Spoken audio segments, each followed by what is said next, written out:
One night in the year of 2012, my girlfriend and I went out with a friend. I don't remember everything we did that night, but the last thing we did before we dropped our friend off was go out to eat. It was late, probably about 2 a.m. When we pulled out of the parking lot to leave, a car pulled out behind us. As we were on our way, it followed.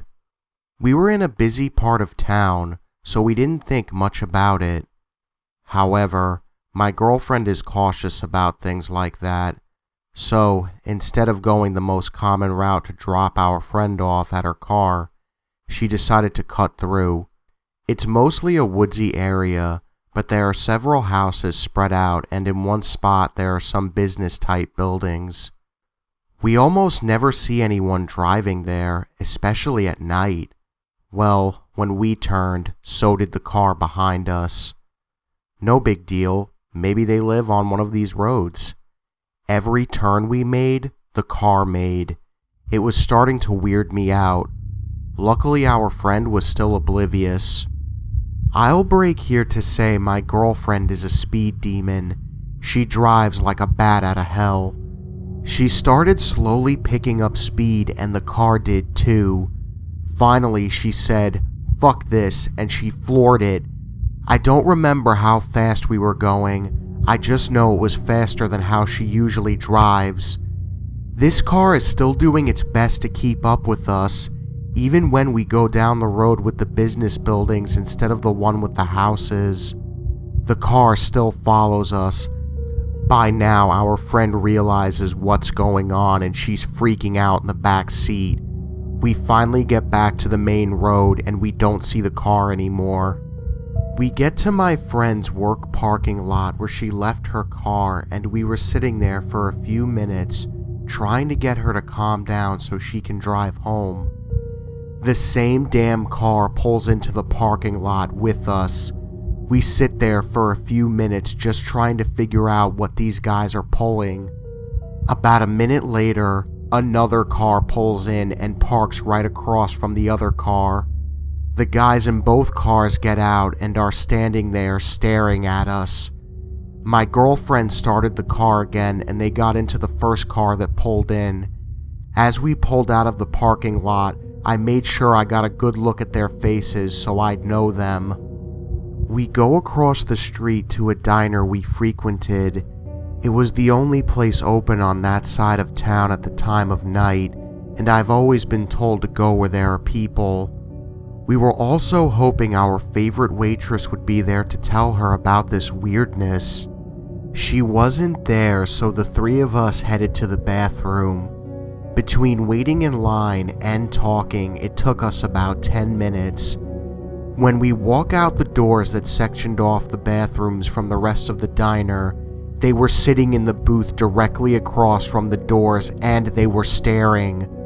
My girlfriend and I noticed them. Our friend didn't. We got out of there and went back to the car. The whole time they watched us through the windows. They even parked right beside our car. We got in the car, locked the doors, and went back to drop our friend off. I wouldn't let her get out of the car until I made sure nobody was lurking. I told her to go straight home, make sure she wasn't being followed, and to let us know when she got home. We went back to the diner parking lot to make sure the guys were still there, which they were. We were there maybe 2 minutes, then we left. The whole way home we were checking to make sure we weren't being followed. This is the creepiest thing that has ever happened to me.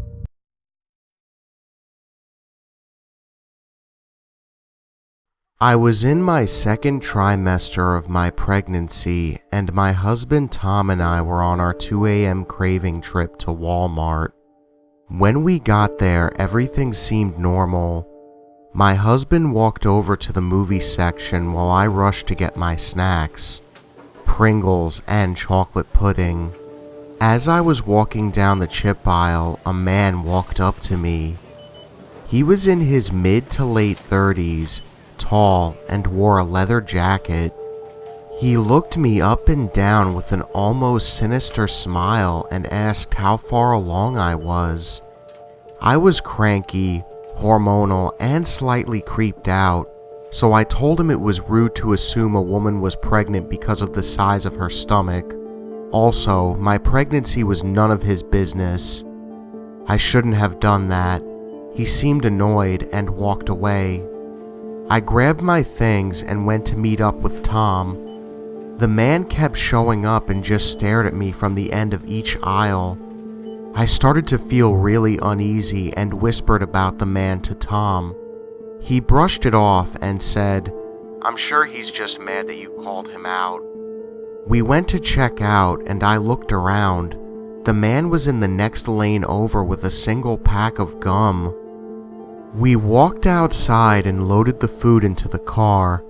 I noticed the man stepping into a big red truck about 2 rows down. Tom started the car and we headed home. The truck wasn't far behind.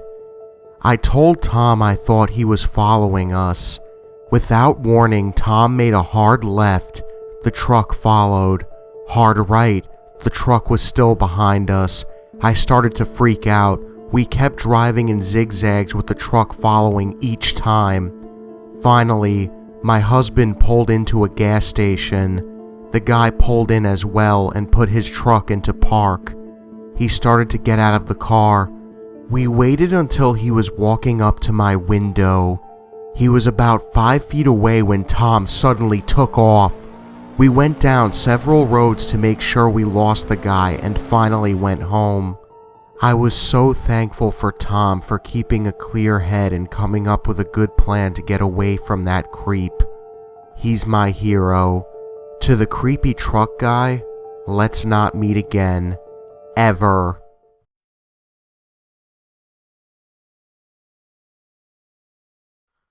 When I was a junior in college, my friend invited me to attend a ballet with her and a teenage girl she knew from back home. The girl was part of an educational advancement program that had placed her in a nearby high school, providing a free room and a group home with other students.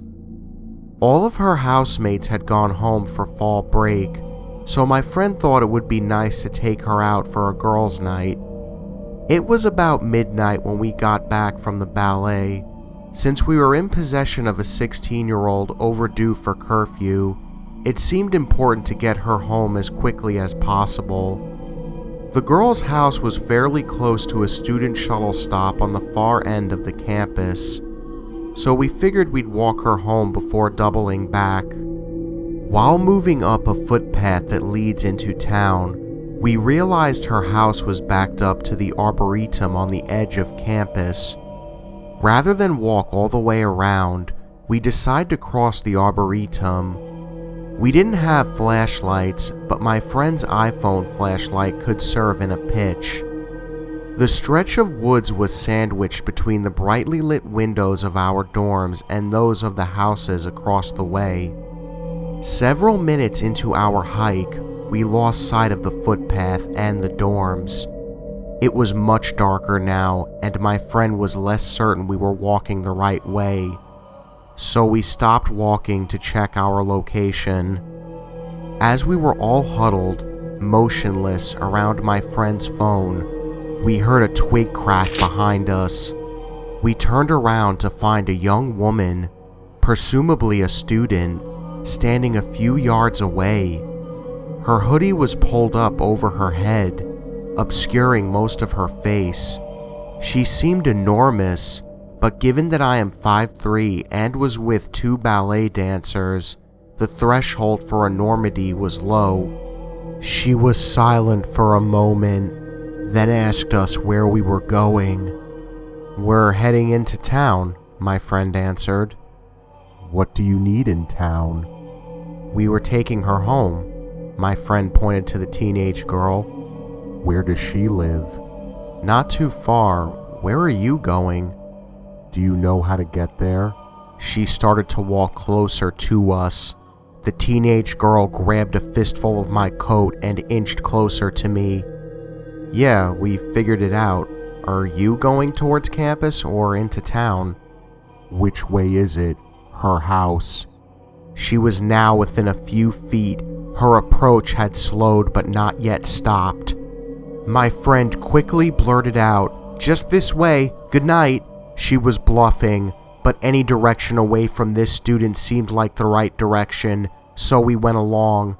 The plan was a failure. Within seconds, I could hear her footsteps crunching the leaves just behind me. She was following close enough to touch me, and I sped up, certain I was about to get a knife in my spine if I didn't get away. When my friend saw me rushing, she turned back to see the student following us. She grabbed the teenager's hand and the three of us began to run. We never turned back, so I'm not sure how long that student followed us. Eventually, we figured out we were running the right way when the teenager yelled out, "That's it!" and led us to a driveway where we could huff and puff ourselves back to normal.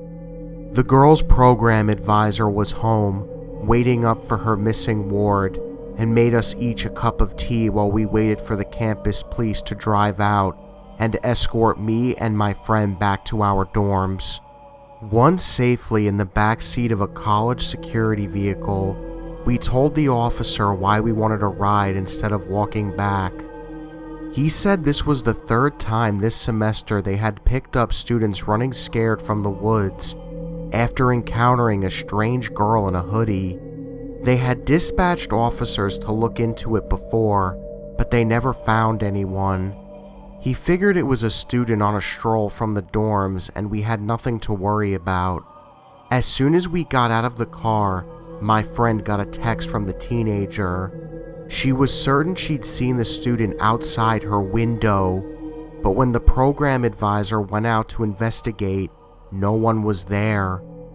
I never found out what happened, but I really hope the creepy girl in the woods was not responsible for a student's body that was found out there a year later. I hope she had nothing to do with it. Hey my Nightmare Army, thank you all for watching, and if you enjoyed this video, make sure to hit that subscribe button and join the Nightmare Army. I'm always looking for new soldiers in my Nightmare Nation. Hey guys, sorry this video is a little shorter than my usual Friday videos. I know my Friday videos are usually the knockout punch, but just so much shit has just been going on this week. I've honestly been so goddamn busy. It's not even funny, from movies to family crap to just everything. So I really apologize for the shortness of this Friday video, but again, most of my other Fridays videos will be longer, I can promise you guys that much. Anyways, guys, I also want to thank you guys for a lot of your suggestions for topics of next videos. You guys have honestly been giving me a lot of really good topics, from deep web to kick stories, flight attendant stories. They're all really good topics, and they're going to be great ideas for next week's videos. I can promise you guys that much. Overall, though, guys, I want to know, how are you guys doing this Friday? What have you guys been up to? Are you guys going to see Batman v Superman? I am very stoked for this movie because I am seeing it tonight with a group of friends. Hopefully I won't be disappointed, though. I mean, I know Man of Steel was good but not great, and I've been hearing a lot of negative reviews about this movie, and I mean, you guys probably don't really give a crap if I'm saying this or not. This is supposed to be a horror channel, but I'm just so excited for this movie, and I've been anticipating this movie for a while, so I'm just sitting here like, please be good, please be good. Anyways, guys, sorry for all the babbling on nonsense. I'll catch you guys next week. Thank you all for watching, and just remember, the best ideas always come out of nightmares.